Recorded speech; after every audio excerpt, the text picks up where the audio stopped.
Kabanata 1141. Siniguro ni Sean at ng mga nakatatanda na nakalabas na sina Severin at ang mga miyembro ng Taurus Hall mula sa compound ng Free Rebel Gang. Makalipas ang ilang sandali, hinawakan ni Sean ang kanyang dibdib dahil sa bilis ng tibok ng kanyang puso. Hayop! Halos mamatay ako sa kaba nang ipakita niyang isa siyang antas siyam na haring mandirigma. Buti na lang at hindi siya nagalit sa atin kahit tagapangalaga natin si Gabriel. Mabuti na lang talaga at isa siyang makatuwirang tao.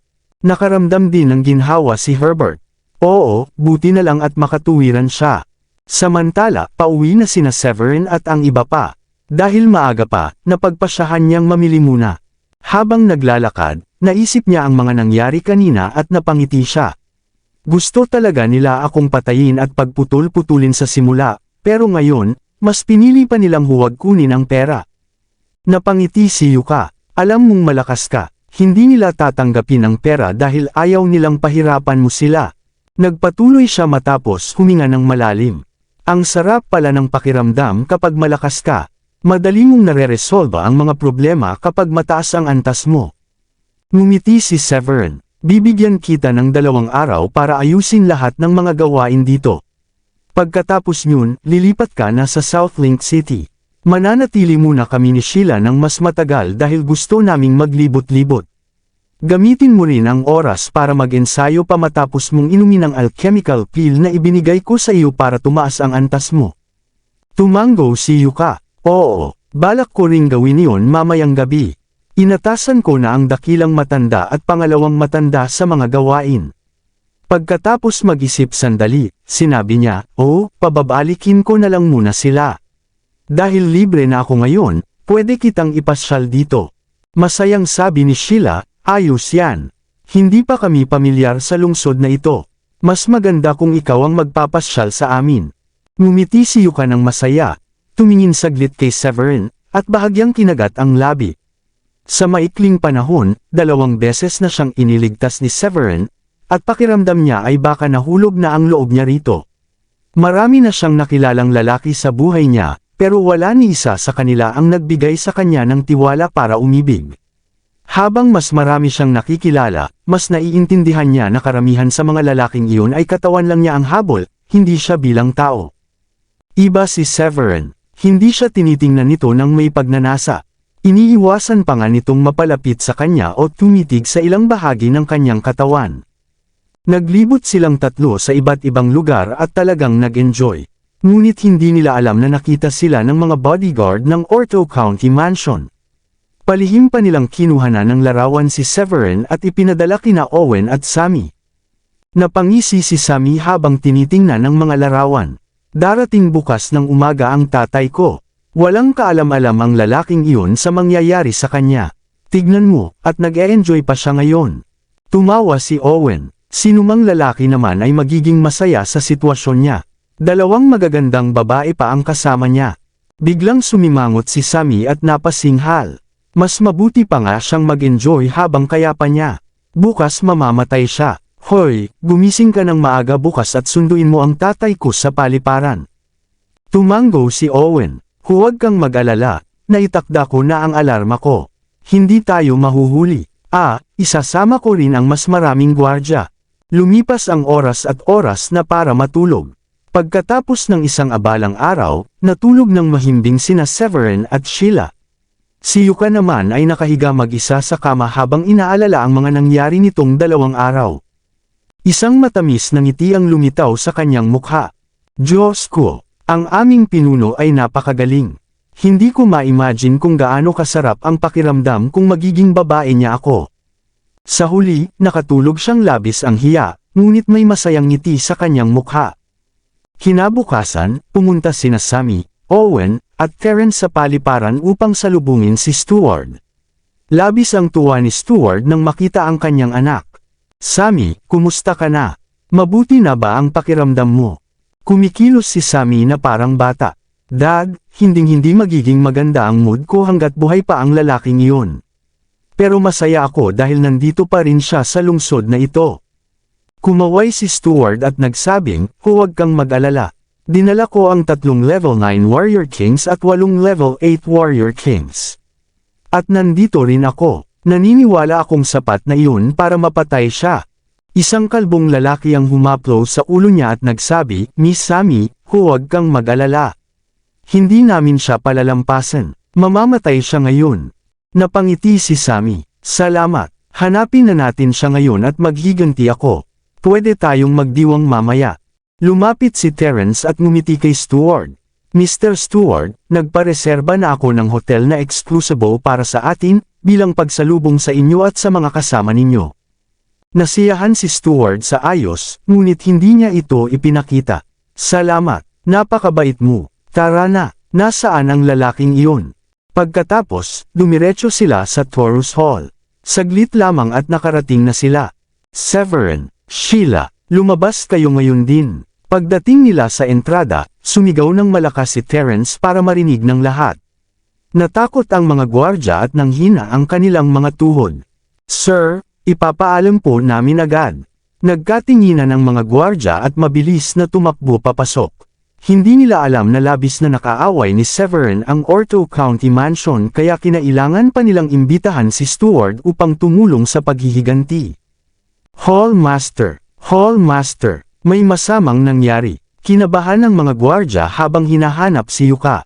Nasa pagpupulong noon si Yuka kasama ang mga matatanda upang pag-usapan kung paano ibebenta ang kanilang negosyo. Matapos niyang inumin ang mga alchemical pills na ibinigay ni Severin, nagkaroon siya ng malaking pag-unlad at umabot na siya sa level 5 Warrior King.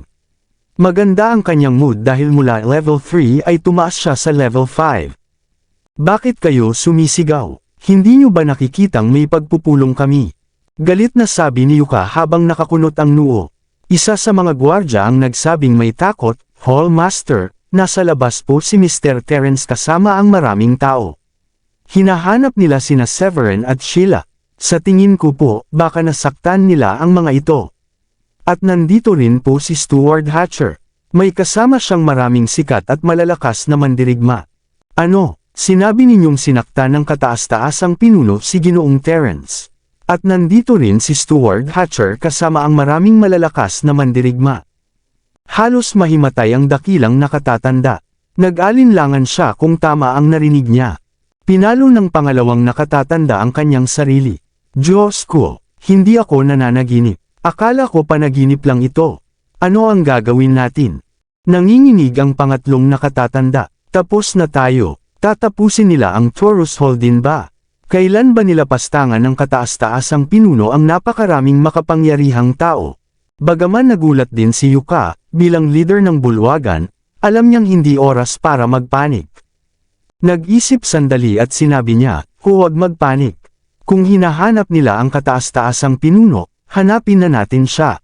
Hindi rin natin alam ang tunay na antas ng kataas-taasang pinuno. Baka kaya niyang harapin sila. Nagkunwaring ngumiti ang dakilang nakatatanda. Sa tingin ko hindi pa siya isang warrior emperor. Ilang tao lang ang umabot doon at kilala sila ng lahat. Pero hindi ko pa naririnig ang pangalang Severin bilang isang warrior emperor. Matapos ang sandali, dagdag niya, pero wala tayong ibang pagpipilian ngayon. Sana kayang ayusin ng kataas-taasang pinuno ang sitwasyon. Hindi nagtagal, pumunta sila sa villa kung saan nakatira sina Severin at Sheila. Lahat ay mukhang balisa. Nakatingin kay Severin si Yuka na kalmado lang. Huwag kayong lumapit sa akin paglabas natin. Ako na ang bahala. Alam kong hahabulin ako ni Steward pero hindi ko inaasahan na agad siya darating. Pagkatapos, lumabas silang lahat para humarap kay Terence at sa grupo. Nang nasa 100 talampakan na lang sila kay Terence, pinahinto ni Yuka ang grupo at nanatili doon. Patuloy na naglakad si Severin palabas para harapin ang karamihan ng may ngiti. Terence, Owen, hindi ko akalaing magkikita tayo ng ganito agad. Hindi ba kayo natuto sa nakaraan? Paano ninyong nagawa pang magdala ng mas maraming tao para hanapin ako? Galit si Steward at Sammy dahil parang hindi pinapansin sila ni Severin. Nagmukhang nahihiya si Terence at ngumiti. Severin, hindi ako ang naghahanap sa iyo ngayon. Kilala mo si Steward Hatcher. Siya ang ama ni Sammy. Nandito siya dahil inapi mo ang anak niyang babae. Lumapit si Sammy nang may taas noo at mayabang na sinabi, Severin, naaalala kong sinabi mong hindi ka natatakot sa tatay ko. May dala siyang maraming malalakas na mandirigma ngayon. Ngayon ang huling araw mo sa buhay kasama ang babae mong kasama. Napansin ni Severin at napatawa ng bahagya. Sammy, mukhang hindi nagawa ng maayos ng tatay mo ang pagpapalaki sa'yo. Siguro kaya kaganyan ka spoiled at bobo. Tahimik lang si Stuart pero kumibot ang kanyang bibig sa pagkadinig nito. Ginoong Severin, paano mo nagawang apihin ang anak ko? At meron ka pang lakas ng loob na sabihing hindi ko na ituro ng tama ang anak ko. Alam mo ba kanino ka nagsasalita?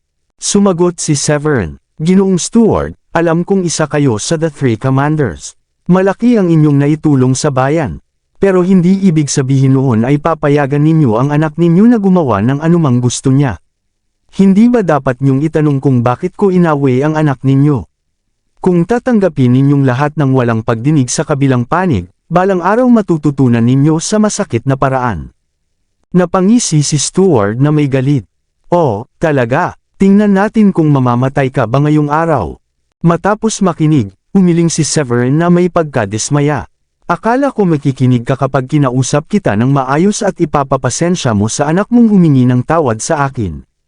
Pero mukhang kailangan kong gumamit ng dahas para ipakita sa iyo na hindi ikaw ang pinakamalakas at hindi mo pwedeng gawin ang lahat ng gusto mo kahit isa kang commander. Lumapit ang kalbong mandirigmang hari na nasa antas siyam at ngumisi. Commander, sa tingin ko nagyayabang lang siya para takutin tayo. Hayaan mong subukan ko kung hanggang saan ang kaya niya.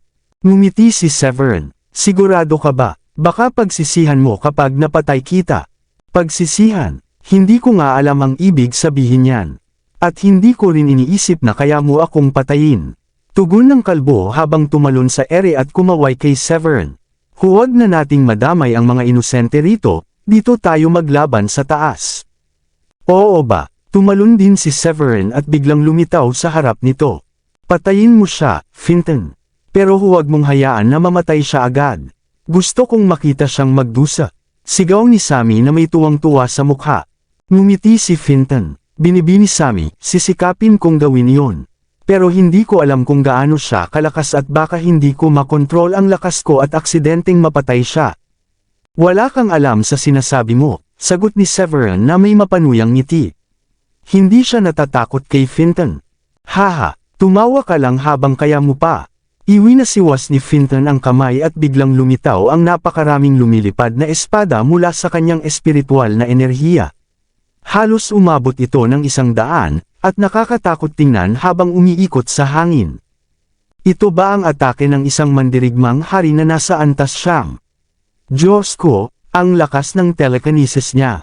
Kailangan mo ng napakalakas na espiritual na enerhiya para makagawa ng ganito karaming lumilipad na espada at makontrol pa ang bawat isa, bulalas ni Yuka na may pagtataka.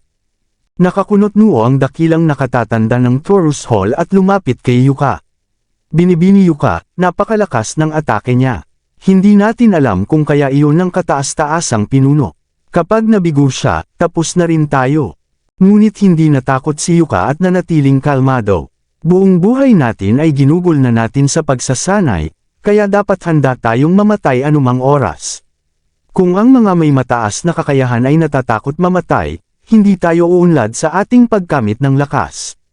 Huwag mong kalimutan, bahagi tayo ng Dracodeus Temple. Mabubuhay at mamamatay tayong magkakasama. Tumanggo ang dakilang nakatatanda. Gayunpaman, umaasa pa rin siyang kakayanin ni Severin ang atake ng kalaban. Kabanata 1145. Hoy, bata, ano sa tingin mo? Halika, ipakita mo kung ano ang kaya mo. Haha. Malakas na tumawa si Finton. Hindi niya akalaing mas malakas pa sa kanya si Severin. Haha, talaga ba? Kung ganun, mabuti pang tumingin kang mabuti at huwag kang matakot. Tumawa si Severin ng malakas. Sa isang iglap, iwinasiwas niya ang kamay at lumikha rin ng napakaraming lumilipad na espada. Ang mga espadang ginawa ni Severin ay mukhang mas makislap at mas totoo kaysa sa mga espada ni Finton. Bukod pa roon, mas marami ang bilang ng sa kanya. Sapat na ang mga ito. Ngumiti si Severin at itinuro si Finton. Sugod. Lumipad ang mga espada sa napakabilis na bilis. Bago pa man makareact ang lahat, narating na ng mga espada ang kinaroroonan ni Finton. Ano? Hindi. Imposible. Paano ka nakakagawa ng ganito karaming lumilipad na espada ng sabay-sabay? Hindi tulad kanina, ngayon ay makikita sa mukha ni Fintan ang matinding takot. Ang bilang ng mga espada ni Severin ay 3 beses na mas marami kaysa sa kanya, at higit pa roon, mas malakas at mas matindi rin ang kapangyarihan ng mga ito. Sa sandaling iyon, naramdaman ni Fintan ang panganib. Fintan, mag-ingat ka. Maging si Stuart ay natakot sa atake ni Severin. Alam niyang tanging isang mandirigmang emperador lamang ang may kakayahang gumawa ng ganoon. Gusto sana niyang tulungan si Fintan ngunit huli na ang lahat. Alam ni Fintan na hindi pabor sa kanya ang sitwasyon kaya mabilis din niyang itinuro si Severin at pinakilos ang mga espada upang umatake. Sa kasamaang palad, winasak ng mga espada ni Severin ang lahat ng iyon ng walang kahirap-hirap. Ang natitirang mga espada ay lumipad pa rin patungo kay Fintan. Hindi, ayokong mamatay. Naramdaman ni Fintan ang matinding takot at mabilis siyang lumikha ng panangga mula sa espiritual na enerhiya upang protektahan ang sarili. Ngunit ang pananggang ipinagmamalaki niya ay manipis at marupok na parang papel. 5 espada lang ang tumama at agad itong nagkaroon ng mga bitik. Mabilis na kumalat ang mga bitik hanggang sa tuluyang mabasag ang panangga. Ang mga natitirang espada ay tumama sa katawan ni Fintan. Mukhang tanging ang commander lang ang kayang pumatay sa batang iyon. Nagulat ang ibang mga mandirigma. Tinitigan nila ang bangkay ni Fintan at nakaramdam ng takot.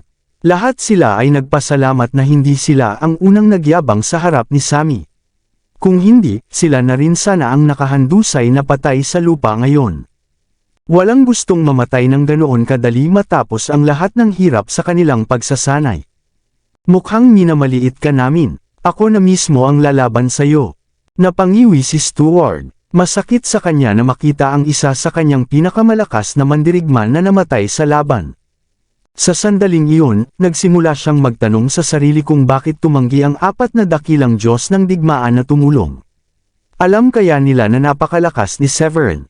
O baka naman alam nilang hindi nila kayang talunin si Severin? Ngunit nanatili na lang iyon sa kanyang isipan dahil kung ipagsasabi niya ito sa iba, masisira lamang ang kanyang reputasyon. Isang hakbang lang ang ginawa niya at agad siyang nasa harapan na ni Severin. Hoy, bata, isa kang mandirigmang emperador sa antas isa, hindi ba? Tingnan natin kung gaano ka kalakas. Pagkatapos niyang magsalita, pinalabas niya ang napakalakas na enerhiya sa paligid. Bilang isang mandirigmang emperador sa antas 2, lumikha ito ng matinding presyon sa mga tao sa paligid. Gayunman, wala itong epekto kay Severin. Nanatili siyang kalmado na para bang walang anuman. Ito na yun. Ang kalaban niya ay isang mandirigmang emperador sa antas 2. Sa tingin mo ba kayang talunin ng ating kataas-taasang pinuno ang kalaban? Mahigpit na kinuyam ng 3 matanda ng Taurus Hall ang kanyang kamao habang kinakabahan. Iwinasiwas ni Severin ang kanyang kamay sa harapan at biglang lumitaw ang isang palad na gawa sa espiritual na enerhiya na may mahinang gintong liwanag. Sa tingin ko ito na ang pinakamainam na atake para ipakita ang kapangyarihan ng isang mandirigmang emperador sa antas 3. Ginoong Stuart, tingnan natin kung kaya mong labanan ito. Ngumiti si Severin. Buo ang kanyang tiwala at sanay na siya sa pagkontrol ng kanyang lakas. Hindi niya layuning patayin agad ang kalaban, at alam niyang magiging malaking kawalan sa Drakodom ang mawalan ng mahusay na mandirigma. Bukod pa rito, malaki ang naitulong ni Stuart sa bansa. Ang gusto lang ni Severin ay turuan siya ng leksyon, at hindi patayin. Isa iyong magandang hangarin, ngunit hindi yun naintindihan ni Stuart. Napangiwi siya. Ang espiritual na palad na iyon ay nakakatakot, lalo na't may kasamang gintong liwanag, na palatandaan na isang ang mandirigmang emperador si Severin. Kapag ang isang mandirigma ay umabot na sa antas ng emperador, lumilitaw sa kanyang katawan ang gintong espiritu. Kapag nakikipaglaban, maaari niyang gamitin ito upang palakasin ang kanyang atake, kaya ang enerhiya ng espiritu ay nagiging kulay ginto, gaya ng ginamit ni Severin. Mas mataas ang antas ng mandirigmang emperador, mas malakas ang gintong espiritu, at mas matindi ang liwanag na ginto na dulot nito. Kaya naman, nabahala si Stuart nang makita ang atake. Ngunit papalapit na ito sa kanya at wala na siyang magawa kundi lumaban. Mahigpit niyang ikinuyom ang kamao at itinapon ang isang malakas na suntok. Isang higanteng kamao ang lumitaw sa harap niya na may mahinang gintong liwanag din.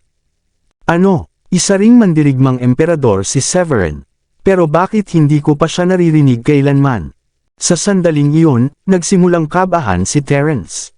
Kita sa kanyang mukha ang takot dahil hindi niya alam kung sapat ba ang lakas ni Stuart para talunin si Severin. At kung sakaling mabigo si Stuart, natatakot siyang si Severin naman ang pahirapan sila. Anak ng tinapa Owen, sa tingin mo ba kayang talunin ni Dad si Severin? Alam ko namang level 2 warrior emperor si Dad, pero parang mas malakas ang kislap ng gintong liwanag ni Severin. Mahigpit na ikinuyom ni Sammy ang kanyang kamao habang labis na nag-aalala sa ama. Sa buong buhay niya, ang ama niya ang pinakamalakas na taong kilala niya, at wala pang nakakatalo rito. Napakunot ang noo ni Owen. Bata pa siya at kulang sa karanasan. Hindi ko akalaing matatalo niya agad ang tatay mo. At saka, hindi mo pwedeng husgahan ang laban base lang sa lakas ng gintong liwanag. Malaki rin ang epekto ng teknik at kasanayan. Medyo nakahinga ng maluwag si Sammy sa narinig. Habang lahat ay kinakabahan, nagbanggaan na ang atake ni Severin at Stuart. Samantala, si Sheila ay nakatayo lang, na nakangiti pa. Nakakross pa ang mga braso at mukhang kampante. Sheila, hindi ka ba nag-aalala? Hindi ba asawa mo siya? Tanong ni Yuka habang nakakunot ang noo. Ngumiti si Sheila ng may pagmamalaki. Miss Yuka, bago pa ito, napatay na ni Severin ang isang level 7 warrior emperor. Madali lang yan sa kanya, lalo na't si Mr. Stuart ay level 2 lang. Hindi siya mahihirapang talunin yan. Ano, napatay niya ang level 7 warrior emperor? Gulat na sabi ng mga nakatatanda sa Taurus Hall. Bang! Biglang may malakas na pagsabog. Nasira ang atake ni Stuart. Kahit mukhang mahina at ilusyon lang ang atake ni Severin, may natira pa rin itong lakas na dumiretso sa kinaroroonan ni Stuart. Hindi. Napasigaw si Stuart habang mabilis na bumuo ng espiritual na kalasag. Dad! Sigaw ni Sammy ng malakas. Sa unang pagkakataon sa kanyang buhay, nakaramdam siya ng matinding takot at kawalan ng magawa. Napunit ang kalasag ni Stuart at tuluyang tinamaan ng atake ni Severin sa dibdib. Bumagsak siya habang namumutla at biglang sumirit ang dugo sa kanyang bibig. Dad, ayos ka lang ba? Huwag mo akong takutin, please. Mabilis na tumakbo si Sammy papunta sa ama at lumuhad sa tabi niya. Habang tinitingnan niya ito, doon lang niya napagtanto, na hindi pala siya ang pinakamalakas, at hindi rin niya makukuha lahat ng gusto niya. Nagsimulang tumulo ang mga luha ni Sammy. Hindi niya inakalang darating ang ganitong sitwasyon. Damaloy ang dugo sa lalamunan ni Stuart, at 2 beses siyang umubo bago pilit na tumayo. Commander, mabilis na tumakbo ang iba pa papunta sa kanya at hinarangan si Severin upang hindi na ito umatake pa. Lahat sila ay nakatingin kay Severin ng may pag-aalala. Sa isang kisap mata, lumitaw si Severin sa harapan nila. Huwag kayong mag-alala, hindi ko siya papatayin. Labis na gumaan ang loob ng lahat. Salamat sa pagligtas mo sa buhay ko. Pinatigil ni Stuart ang mga tauhan niya at magalang na nagbigay galang kay Severin. Ngunit agad siyang pinigilan ni Severin. Hindi kita pinatay dahil alam kong marami kang isinakripisyo para sa bansa. Dahil doon, pinapatawad kita. Pagkatapos noon, tumingin si Severin kay Sammy. Pero ang anak mo ay masyadong spoiled at mayabang. Sinubukan niyang agawin ang bagay na gusto ng asawa ko, at nang hindi namin ito ibinigay, pinilit niyang kunin at tinakot pa kaming papatayin. Kung hindi siya magbabago, mapapahamak siya balang araw. Kapag wala ka para iligtas siya, baka patayin na lang siya ng mga taong hindi natatakot. Doon lang tuluyang napagtanto ni Stuart ang pagkakamali niya. Napabuntong hininga siya. Tama ka, bata pa siya, wala na ang ina niya, at masyado akong naging abala sa trabaho. Hindi ko siya naturuan ng maayos. Kasalanan ko ito. Simula ngayon, gagabayan ko siya para maging mas mabuting tao. Tumango si Severin, na nasiyahan sa sagot. Sammy, kailangan mong harapin ang ginawa mong kasalanan. Lumuhad ka at humingi ng tawad sa akin at kay Sheila. Kung hindi, hindi kita palalabasin ng Taurus Hall ngayong araw. Sa sandaling iyon, papalapit na sina Sheila, Yuka, at ang iba pa. Nabigla sila sa kanilang nakita. Alam nilang malakas si Severin, pero hindi nila inasahang ganito siya kalakas, na tila siya na ang pinakamakapangyarihang tao sa mundong ito. Tumingin si Sammy sa kanyang ama at alam niyang wala na siyang magagawa. Lumapit siya kina Severin at Sheila, lumuhod, at taos pusong humingi ng tawad. Salamat sa hindi pagpatay sa ama ko. Alam ko pong mali ang ginawa ko at hindi na ako magiging arroganty o mag-iisip na makukuha ko lahat ng gusto ko. Hindi ko kayang mawala si Dad. Kung mapapatay siya dahil sa akin, habang buhay akong magsisisi. Tumango si Severin, sa nakitang taos puso ang pagsisisi ni Sammy. Sige, nakikita kong natuto ka na. Tapos na ang usapang ito. Matapos iyon, nagtanong si Stuart ng may pagtataka. Patawad, pero gusto ko lang itanong, dati, humingi ako ng tulong sa 4 Great War Gods para sa paghihiganti, pero tinanggihan nila ako. Sinabi nilang abala raw sila, pero parang may kakaiba akong naramdaman. Kaibigan mo ba sila kaya tumanggi silang tumulong? Ngumiti si Severin ng bahagya. Mali ang mga nilapitan mong tao. Mga alagad ko sila. Ngayon na alam mo na, sa tingin mo ba tutulungan kanila?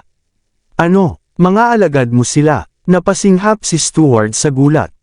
Maraming salamat sa lahat ng sumusubaybay. Please subscribe and follow my YouTube and Facebook channel, Filipino Novel. Maraming salamat po. Diyos ko, ang 4 na dakilang Diyos ng digmaan ay mga alagad mo. Napanganga si Yuka sa gulat. Hindi siya makapaniwala, sino nga ba talaga ang lalaking ito?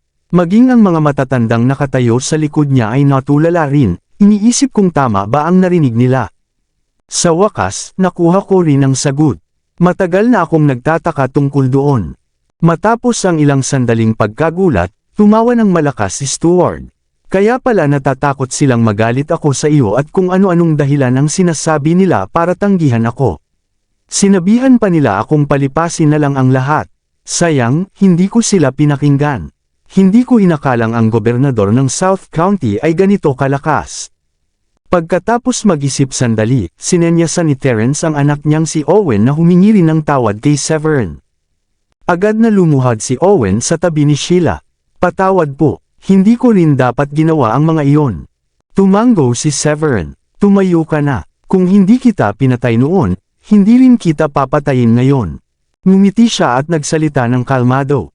Hindi ako taong marunong magkimkim ng galit.